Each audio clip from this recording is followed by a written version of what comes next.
गेल्या 2 व्हिडिओमध्ये आपण बियॉन्ड इन्फिनिटी मध्ये रजिस्ट्रेशन प्रोसेस कशी करायची, केवायसी प्रोसेस कशी करायची हे आपण बघितलं. आता ह्या व्हिडिओमध्ये आपण बियॉन्ड इन्फिनिटी मध्ये $50 डिपॉझिट करून आपण अनलिमिटेड अर्निंग्स कशी मिळवू शकतो या संदर्भात बघू. डिपॉझिट करताना TRC20 मध्ये जाऊन आपल्याला $50 डिपॉझिट करायचे. त्याच्यासाठी डॅशबोर्डच्या खालीच प्रोडक्ट परचेस आपण करायचं आहे $50 करून. क्रिप्टो करन्सी TRC20 मध्ये जाऊन $50 डिपॉझिट करायचे आणि ती डिपॉझिट कंप्लीट केल्यानंतर 2 गोष्टी आपल्याला मॅन्डेटरी करणं आहे. कन्फर्मेशन घेणं आहे.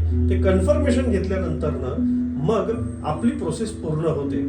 इन केस जर तुम्हाला डिपॉझिट करता नाही आलं तर खाली डिस्क्रिप्शन मध्ये आम्ही जो नंबर दिलेला आहे त्याच्यावर कॉलिंग करून सुद्धा तुम्ही डिपॉझिट कसं करायचं याची माहिती करू शकतात किंवा आमच्या ऑनलाईन पैसे ट्रान्सफर करून आम्ही मग रुपीजचं डॉलरमध्ये कन्व्हर्जन करून ते डिपॉझिट करून देऊ शकतो. थँक्यू.